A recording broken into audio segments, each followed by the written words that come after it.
किसी भी मुआशरे की बर्बादी की वजह को समझना बड़ा ज़रूरी होता है, क्योंकि जब तक आपको बीमारी का पता नहीं होता आप इलाज नहीं कर सकते। तो ये बात मेरे जहन में आई, मैंने सोचा, खाना मेरे सामने पड़ा हुआ लेकिन मैंने सोचा रिकॉर्ड कर लूँ, तो इसका एतराज़ ना कीजिएगा।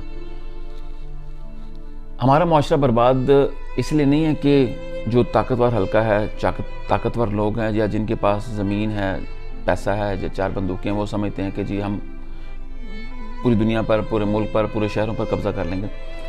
इसके नीचे जो कार फरमा होते हैं ना, उनकी वजह से ये मामला चलता है।